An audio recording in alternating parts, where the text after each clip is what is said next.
살아계신 하나님 아버지, 감사와 찬송과 영광을 올려드립니다. 아멘. 하나님의 은혜로 오늘도 생명을 주시고 새날을 허락하시고 또 건강 주시고 저희들의 발걸음을 아버지의 집으로 이 은혜의 보좌 앞으로 주님의 몸된 교회로 저희들을 인도해 주시고 이끌어 주시니 아버지 감사합니다. 아멘. 아버지 하나님, 이 시간 하나님 앞에 나온 한 심령들의 그 마음 중심과 그 영을, 마음의 소원을 보시고 주여.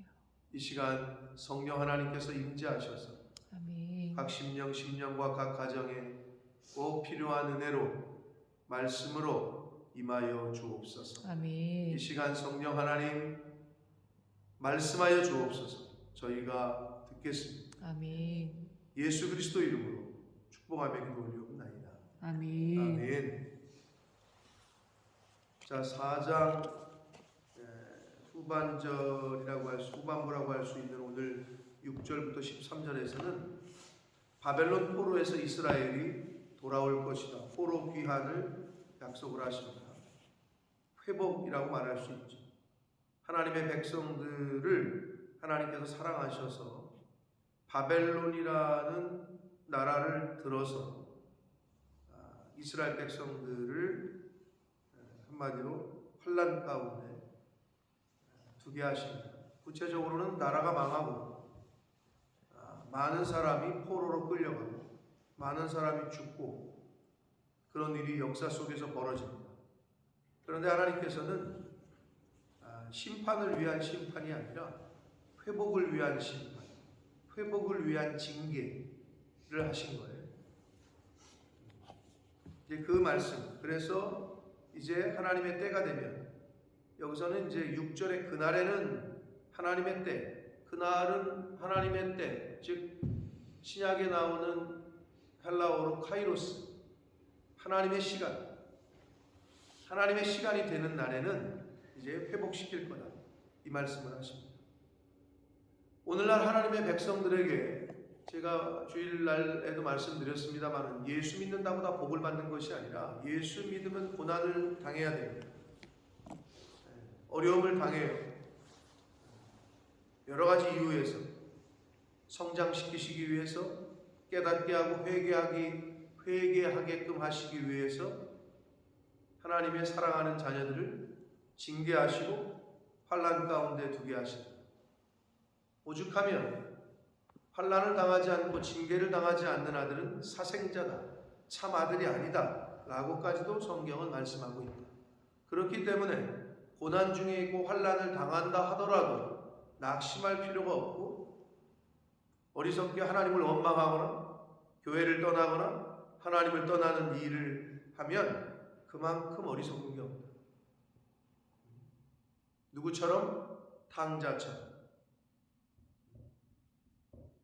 자, 그래서 이 본문에서는 이스라엘의 회복, 바벨론 포로 귀환에 대한 말씀을 하십니다.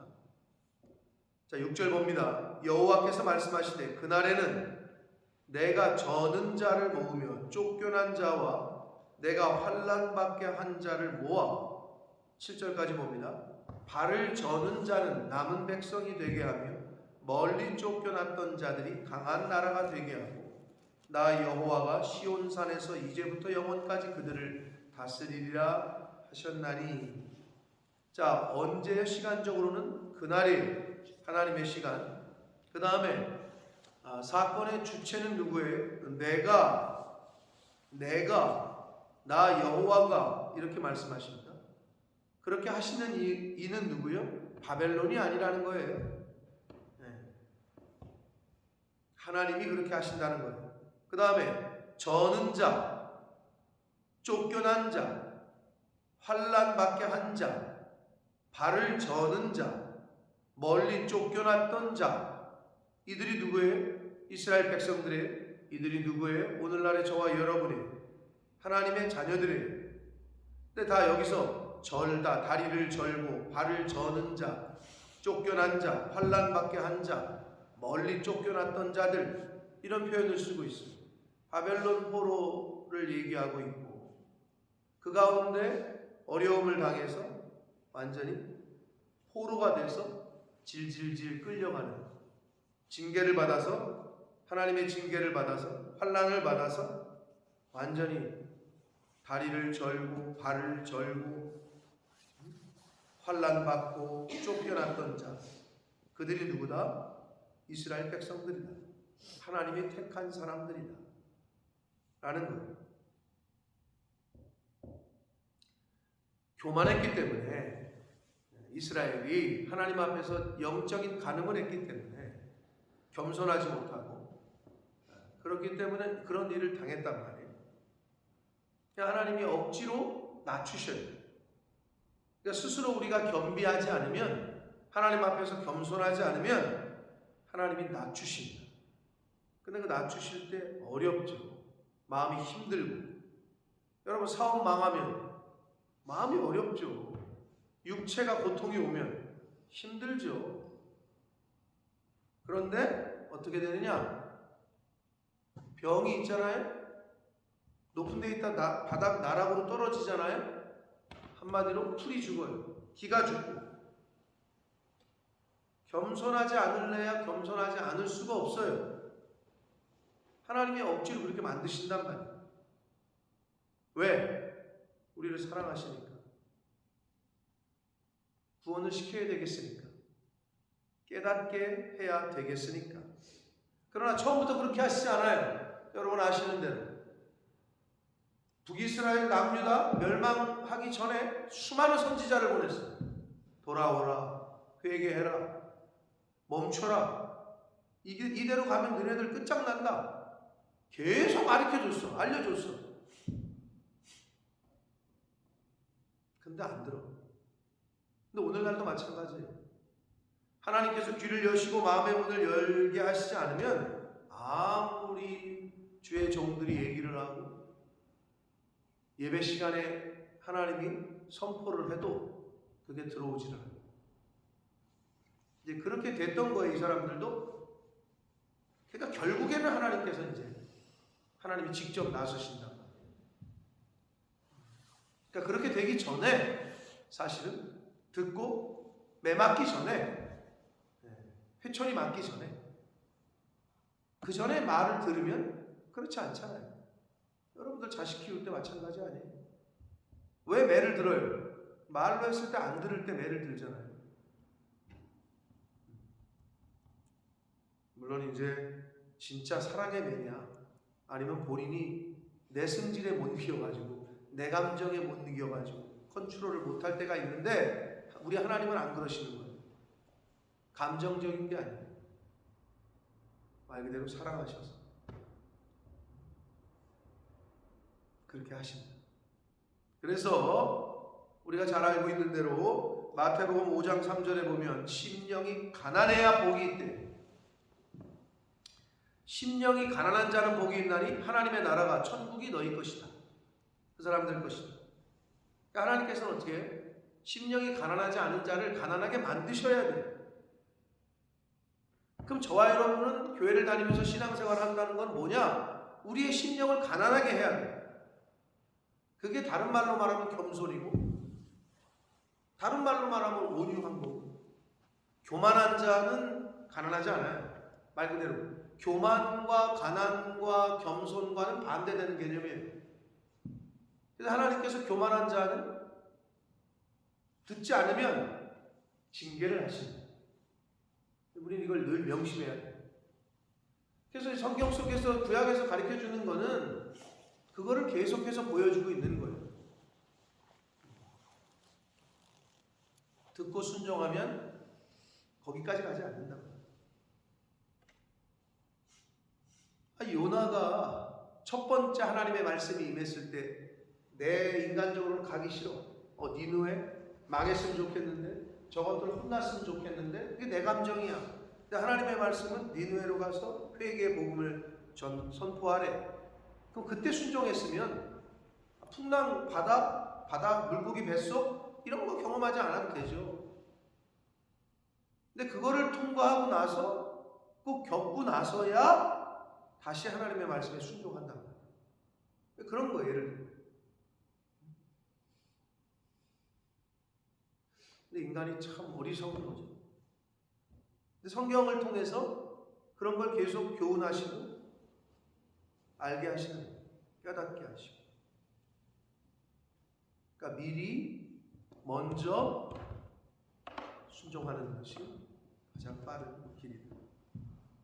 자, 이스라엘 백성들이 하나님께서 저는 자로 만드셨고 쫓겨난 자로 만드셨고 환난받게 한 자로 만드셨고 발을 저는 자로 만드셨다.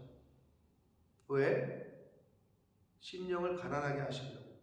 왜? 하나님의 나라를 주시려고. 자, 그래서 나 여호와가 시온산에서 이제부터 영원까지 그들을 다스릴 건데 이제 다시 강한 나라를 만들어 주시겠다.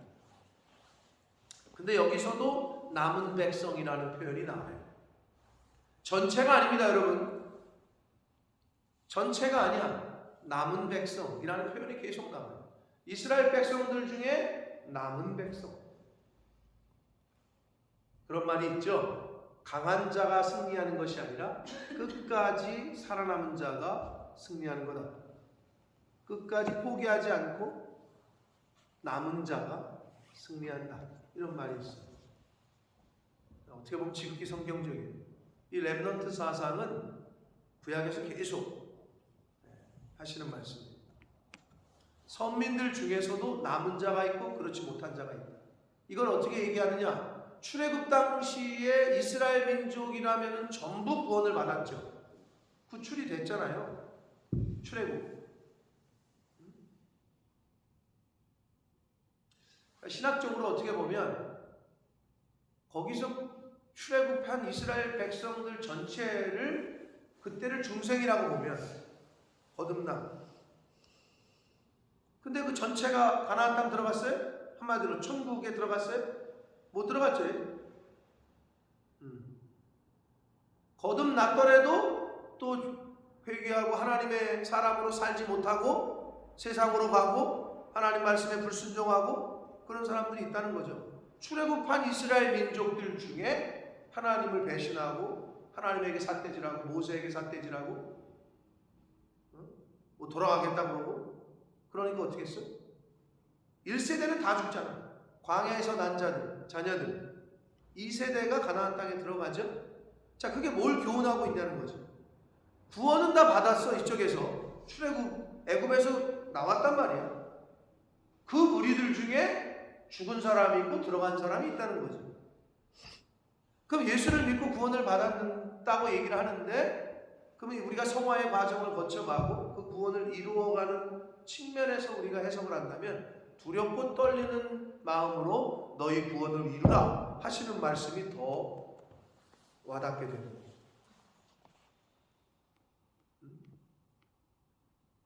출애굽에서 구출해낸 이스라엘 백성들 전체 중에 전부 다 가나안 땅에 들어갔던 건 아닙니다. 이스라엘 백성들 전체가 아니라 남은 백성이라는 표현이 우리가 그렇게 해석을 할 수 있습니다. 8절 봅니다. 너 양떼의 망대유 딸 시온의 산이요. 자, 망대와 산은 딸 시온, 양떼는 이스라엘 백성들을 의미하는 거예요. 오늘날에는 믿는 사람들을 의미하죠. 그 망대는 뭐냐? 피난처를 의미해요. 산은 뭐냐? 예루살렘 산, 시온 산, 하나님의 임재가 있는 곳. 그러면 우리의 피난처는 하나님이신데 결국 이거는 신약으로 와서는 하나님이 거하시는 곳이 어디요? 교회예요. 양떼의 피난처가 우리가 돼주는 울타리가 돼주는 곳은 하나님의 백성들의 울타리는 교회예요. 오늘날 영적 예루살렘, 영적 시온산은 교회란 말이에요. 그 양떼는 교회로 우리 안으로 들어와야 안전한 거예요. 그게 이러한 계시성이 있어요.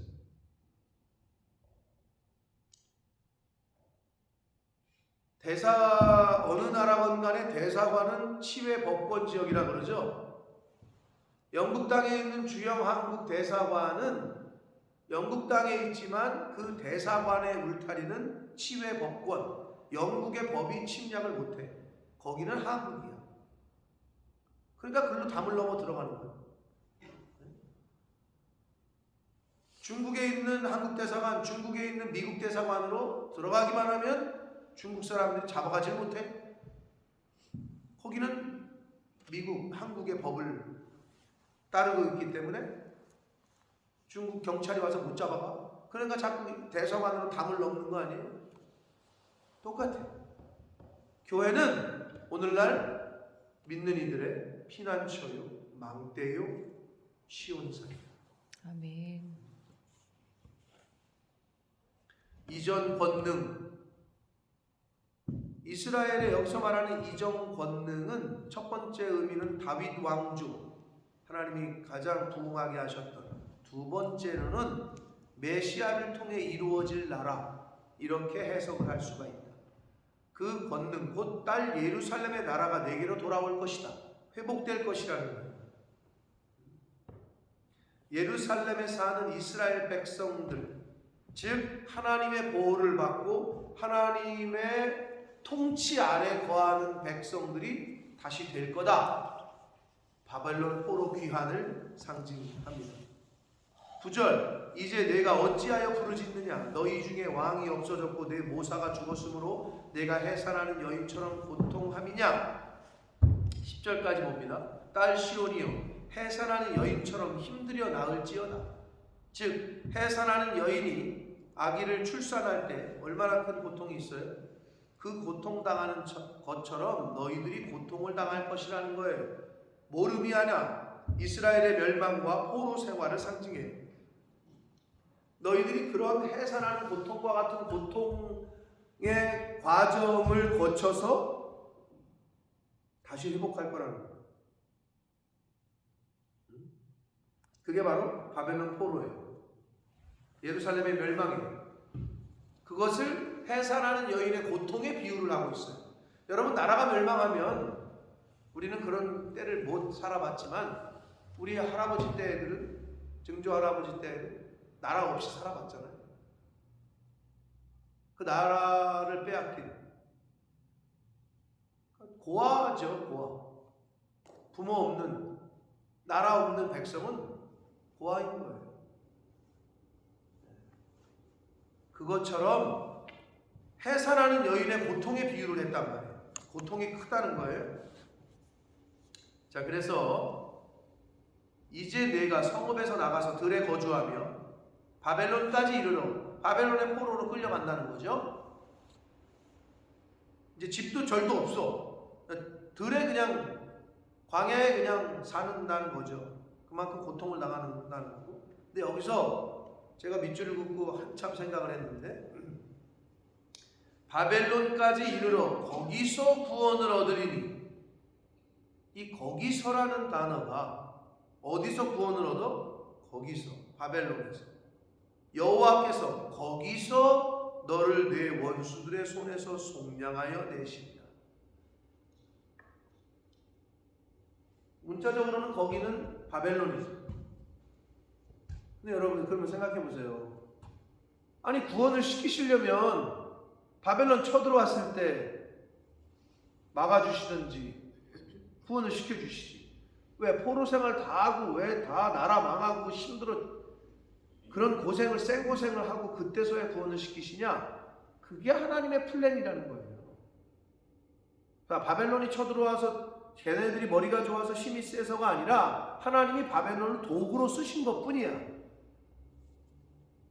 그래서 그 고생을 시키고 나서 그들이 이제 회개하고 완전히 가진 것 없고 다리가 멀쩡한 게 아니라 저는 자가 되고 환난당한 자가 되고 그렇게 바닥으로 추락시키고 나서 거기서 구원을 시킨다, 이런 표현이 나와요.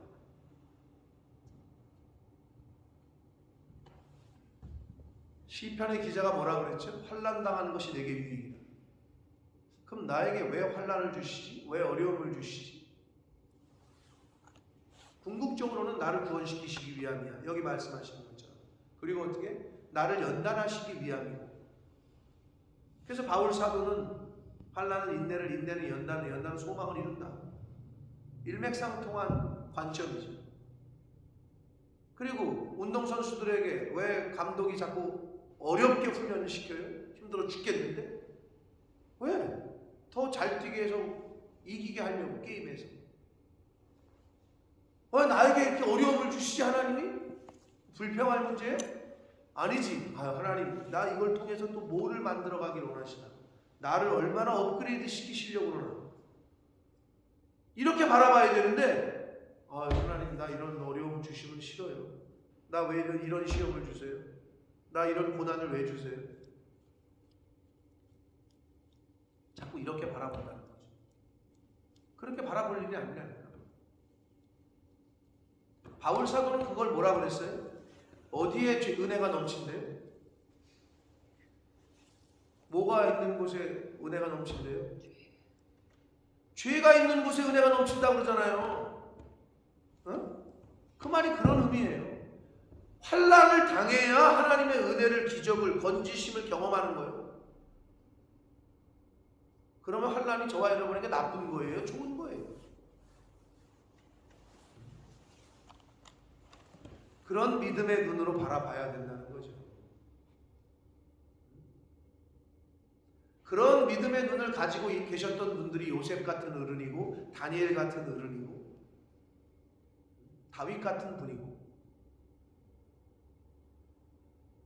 포로로 끌려가고 감옥에 갇히고, 그런데도 하나님을 원망하지 않아. 욥 같은 분들이고, 심지어 욥은 마누라가 차라리 하나님을 욕하고 죽으라 이렇게 얘기했더니, 이 어리석은 여자예요. 주신 자도 하나님이고 가져가시는 분도 하나님인데, 내가 어찌, 내 하나님이 나에게 늘 신실하셨거늘 내가 어찌 하나님을 그거 가져갔다고? 자식도 하나님이 주신 거고 재물도 하나님이 주신 건데 하나님이 다시 취하시겠다는데 내가 어찌 하나님을 원망하리요? 이게 돼야 된다는 거죠. 저와 여러분. 아멘. 아멘. 근데 어렵죠, 그게. 그게 훈련이 안 되면 어려워요. 쉽진 않죠. 근데 하나님을 믿으려면 우리가 그 정도까지 믿어야죠. 이제 그게 되셨던 분들이 이제 우리가 흔히 말하는 사랑의 원자탄이라고 하는 손영원 목사님, 자식 둘이 살해를 당했는데 끌려가가지고 개죽음을 당했는데, 하나님 하나도 아니고 둘이나 천국으로 유학 보내주시니 감사합니다. 이런 고백이 나와야 되는 거가 믿음이 진짜 있는 사람들의 모습인 거죠. 근데 어려워요. 쉽진 않아요. 그러니까 평상시에 믿음을 우리가 잘 키워야 되죠. 근데 성경이 그걸 우리에게 가르쳐주고 있는 거예요. 거기서 구원을 시킨대. 어디서? 바벨론 포로. 예수 믿는 사람들 입장에서는 어떻게? 아주 밑바닥에서 이제는 난 더 이상 아무것도 할 수 없다. 나라 망했죠? 포로로 끌려가가지고 노예 생활하고 있죠? 그들이 뭘 어떻게 할까? 그들의 힘으로는 할 수가 없어. 가진 거 다 빼앗겼죠? 그 상태가 됐을 때 거기서 구원을 시킨다. 거기서 너를 내 원수들의 손에서 속량하여 내시리라 라고 말씀하십니다. 11절, 이제 많은 이방 사람들이 모여서 너를 치며, 바벨론이 궁극적으로는 이스라엘을 남유다를 멸망시켰습니다마는 바벨론의 연합군 다른 나라들이 이렇게 합세를 했거든요. 그래서 여기서 많은 이방 사람들이 모여서 쳤다라고 표현하는 거예요. 이르기를 시온이 더럽게 되며 그것을 우리 눈으로 바라보기를 원하노라. 하나님의 나라를, 하나님의 성을, 하나님의 산을, 하나님의 땅을, 거룩한 곳을, 이스라엘 백성들은 지금도 홀리시티라고 얘기하는데 그것을 더럽히자. 그래서 우리가 우리 눈으로 보자. 이방 사람들이 그런다는 거예요. 그런데 12절 보시면 그들이 여호와의 뜻을 알지 못하며 그의 계획, 하나님의 계획을 깨닫지 못하기 때문이다라고 얘기해요. 이건 뭐냐면 하나님께서 하나님의 계획 가운데 하나님의 뜻 가운데 바벨론을 도구로 쓰신 것뿐인데 이 도구가 착각을 한다는 거지. 야, 우리가 이것들 예루살렘을 다 잡아먹자. 우리가 이것들 포로로 삼자. 우리 마음대로 하자. 라고 교만했다는 거지. 역사 속에서 하나님의 도구로 사용된다는 걸 깨닫지 못하고 하나님의 그 뜻을 깨닫지 못하고 지네들이 잘나서 지네들이 힘이 있어서 이스라엘을 잡아먹은 걸로 착각을 했다는 거예요. 깨닫지 못했다는 거예요. 하나님의 뜻과 하나님의 계획을 깨닫지 못했다는 거예요. 그러니 우리도 마찬가지예요. 하나님의 계획이 있어요. 하나님의 뜻이 있어요. 근데 그걸 깨닫지를 못해. 그리고 교만해. 그래서는 안 되는 거예요. 바벨론이 하나님의 뜻을 알지 못하고 하나님의 계획을 깨닫지 못해서 하나님의 도구로 사용된 걸 깨닫지 못해서 결국은 또 바벨론도 메데바사 페르시아에게 멸망을 당합니다. 그러니까 그건 똑같아요. 오늘날 우리도 마찬가지예요. 하나님의 계획과 하나님의 뜻을 아는 것이 중요한데 그걸 깨닫지 못하고 교만하면 하나님이 낮추시고 내리시고 패망하게 하신다. 안 되게 하신다는 거죠.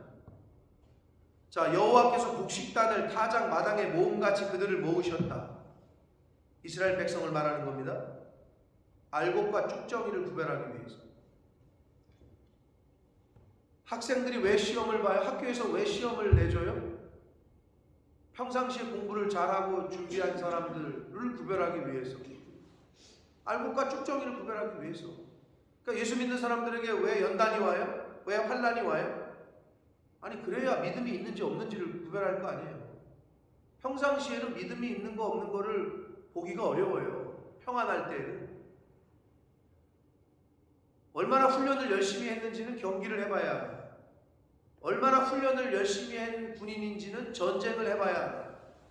그래야 진짜 실력이 발휘되는 거 아니에요. 영적 전쟁에서 십자가 군병으로 평상시에 잘 준비된 군사인지 아닌지는 전쟁을 치러보면 알아요. 똑같은 거예요. 알곡과 쭉정이를 구별할 때가 오신다는 거죠. 타작 마당에 모아서 13절 봅니다. 딸 시온이여 일어나서 칠지어다. 이걸 회복시키는 거예요. 다시 내가 하나님께서 내 뿔을 무쇠 같게 하며 내 굽을 말발굽이죠. 놋 같게 하리니. 그러니까 하나님이 힘을 주신다는 거예요. 이스라엘 하나님의 자녀들에게 내가 여러 백성을 쳐서 깨뜨릴 것이며 이스라엘 백성들의 승리, 구원을 의미하는 거고 내가 그들의 탈취물을 구별하여 여호와께 드리니 그들의 재물을 온 땅에 주께 돌리리라. 아멘. 자, 이 마지막 절이 뭐겠어요? 하나님이 저와 여러분에게 궁극적인 승리를 주셔요. 이기게 하셔요. 인생 가운데 하나님이 재물을 얻게 하시고 영광을 얻게 하셔요. 근데 여기서 뭐라 그래요? 마지막에 구별하셔야 돼요. 그리고 하나님께 드리셔야 돼요.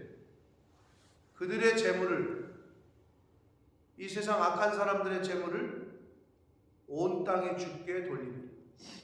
누가? 하나님의 백성들. 근데 하나님께서 구원을 주시고 승리를 주셨는데도 하나님의 것을 하나님의 것을 구별하지도 않아요. 말 그대로 말라기에 나오는 대로 도적질해요. 하나님의 것을 도적질하고도 하나님의 것을 도적질한지를 몰라. 뭐라고 핑계를 대? 아유, 내가 먹고 살 것도 없는데, 나 지금 뭐 유틸리티 빌 낼 것도 없는데, 내 자식 뭐 용돈 줄 것도 없는데. 죄송하지만 이유가 없습니다. 어떤 것으로도 변명이 될 수 없습니다. 잘 들으세요. 구별해야 하셔야 돼요. 그리고 하나님께 드리셔야 돼요. 그리고 주께 돌리셔야 돼요. 아멘. 이게 바로 저와 여러분을 이 땅에 보내신 하나님의 이유고 저와 여러분에게 승리하게 하시는 이유고 저와 여러분에게 재물을 허락하시는 이유다. 아멘. 궁극적으로 구별하시고 드리시고 여호와께 주께 돌리셔야 됩니다. 아멘. 이게 저와 여러분이 가져야 될 인생의 자세요, 태도입니다.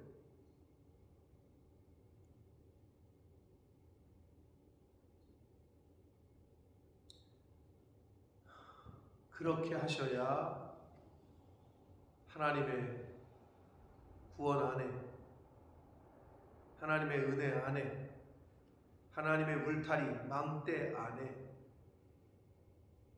마지막 때에 알곡으로 판정을 받으실 수 있다.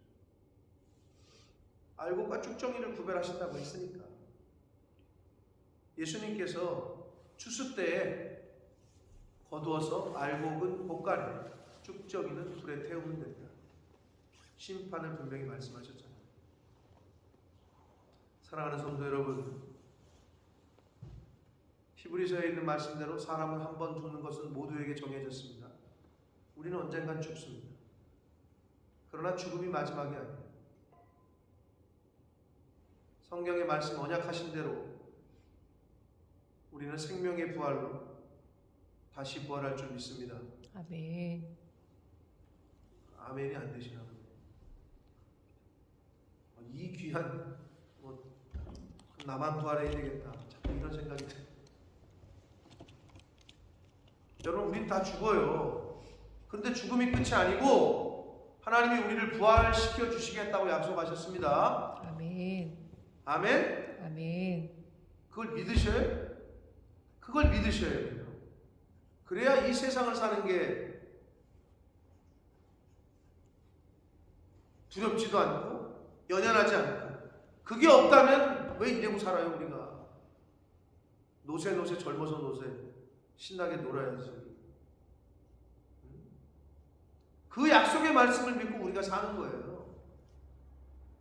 그러니까 우리가 환난 당해도 하나님께, 그러니까 우리가 어떤 상황에서도 말씀대로 하나님의 것 하나님께 드리고 연약한 자들을 돕고 구제하고 그렇게 사는 거 아니에요.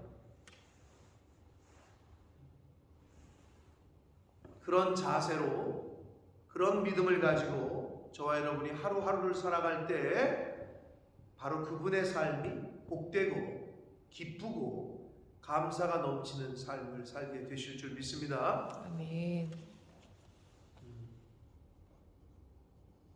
유키즈 온 더 블럭이라는 프로그램이 있는데 좋은 프로그램이에요. 여러분 한번 꼭 보시고, 지난주에 션이라는, 션 아시죠?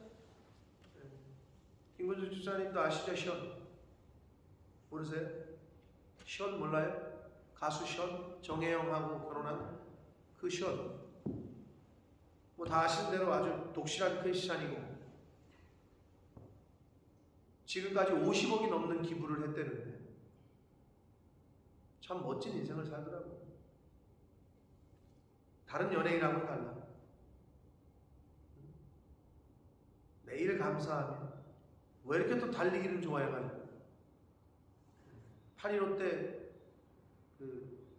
그런 걸 만들어서 81.5km를 달리기 하는 그런 어떤 체러티를 만들어서 8.15 독립 광복절이잖아요. 그 독립운동하신 독립운동 후손들, 근데 독립운동 하다가 그 후손들이 너무 어렵게 산다는 걸 보고 그들을 찾아서 집을 줘줘. 지금 뭐 8호인가? 8채를 줬대. 후원을 받는 거지. 그렇게 계속 그런 행사를 하면서 알리면서. 지금 마라톤이 42.195인데 더블이 되는 815니까 81.5km를 그걸 뛰는 거예요. 그러면서 이제 이슈를 이제 화시키는 거고, 기업들에게 후원을 받고 다른 사람들에게 후원을 받아서 100호까지 질 생각이래요. 그리고 이미 완료된 것 중에 하나는 병원을 줬어. 재활병원, 어린이 뭐 재활병원. 그리고 뭔 병원을 또 짓는다고? 유게릭. 네? 유게릭. 아, 루게릭병. 그 불치병, 무게리병 환자들을 위한 병원을 또 짓고 있어요. 병원 어린이 병원, 재활병원 짓는데 350억이 들었대요. 근데 그 일을 시작했어요. 그러니까 기업이나 나라들에서도 야 이거 좋은 일인데 도와주자 해가지고 이미 어린이 병원은 재활병원은 완공이 됐고 루게리병 전문 치료병원을 또 지금 계속 추진하고 있대요. 근데 그 사람이 시원히 사진 찍을 때 이래고 찍는데요. 꼭 우리는 뭐 이거 아니면 뭐 이거 아니야? 근데 이래고 찍는 거예요. 이게 뭔 의미일까요? 근데 거기서 얘기를 하더라고요. 항상 사진 찍을 때 자기는 이래고 찍는데 그래서 뭐 하나님 앞에 이건가 영광을 돌리는가 그런가 생각을 했는데 그게 아니라 여러 가지 의미가 있지만 한 사람으로부터 시작됩니다. 한 사람. 근데 그렇죠. 한 사람의 의미는 진짜 성경적이죠. 아담 한 사람 때문에 죄가 왔고 예수 그리스도 한 사람 때문에 인류가 구원을 받았고 예수 믿는 사람 중에 그 한 사람 때문에 지역이 변할 수 있고 가정이 변하고 사회가 변할 수 있고 그런 의미에서 자기는 이렇게 찍는 거예요. 자기는 자기가 그 한 사람이 되겠다는 거죠. 그런 의미에서 사진을 찍을 때 꼭 이러고 찍는데 아주 독특한 친구야. 참 멋진 인생을 산다. 저와 여러분이 처해 있는 곳에서 그런 선한 영향력을 끼칠 수 있는 뭐 누구도 우리가 무슨 병원을 짓고 이것보다도 내가 나에게 주어진 하나님이 줄로 재어주신 구역 안에서 바로 하나님이 찾으시는 그 한 사람이 바로 내가 될 수 있도록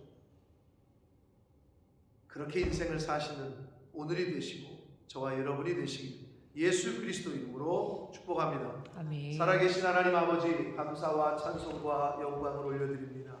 아버지 하나님 오늘도 저희들에게 그 무엇과도 바꿀 수 없는 생명을 주시고 하루라는 시간을 허락하시고 건강 주시고 하루를 시작하며 하나님의 아버지의 집으로 저희를 불러주셔서 이 은혜의 보좌 앞으로 저희를 모이게 해주셔서 하나님의 말씀을 듣게 해주시니 감사합니다. 아멘. 아버지 하나님 이스라엘 백성들 하나님에게 구원의 은혜를 입고 선택받았던 백성이었습니다. 그러나 그들이 교만했고 하나님을 떠났고 하나님의 말씀을 거절했고 받아들이진 않았고 부인했고 바벨론이라는 나라를 통해서 징계의 막대기를 통해서 징계하셨고 나라가 없어지고 포로로 끌려가고 그러나 그것이 마지막이 아니라 그 가운데에서도 남은 자 하나님을 부인하지 않고 믿음을 지켰던 그들을 하나님께서는 버려두실 수 없으셔서 바로 거기서 하나님께서 구원하시고 속량하셨다라고 오늘 말씀에서 가르쳐 주셨습니다. 아버지 하나님 인생을 살면서 하나님의 백성들에게 당하는 환난이나 어려움이나 고난이 우리를 어렵게 하시고 우리를 골탕 먹이는 게 아니라 우리를 죽이시려고 하는 것이 아니라 우리를 구원하시고 우리를 사랑하시기 때문이라는 것을 성경을 통해서 누누이 말씀하십니다. 그러나 하나님 우리가 환난을 당하고 어려움을 당할 때 과연 나의 믿음은 어디에 있는지 나는 과연 하나님을 바라보고 그 상황에서 감사하는지 그 상황에서도 나에게 주신 은혜를 기대하며 그 환난을 잘 통과하는지 아버지 이제는 동일한 어리석은 마음과 말과 행동을 하지 않게 하시고 어떤 상황과 어떤 환경을 맞이하든지 간에 약속의 말씀을 믿고 그 약속의 말씀을 붙잡고 하루하루를 살아가는 하나님의 백성들 자녀들 되도록 주님 은혜 내려 주옵소서. 아멘. 예수 그리스도 이름으로 축복하며 기도 올리옵나이다. 아멘. 하늘에 계신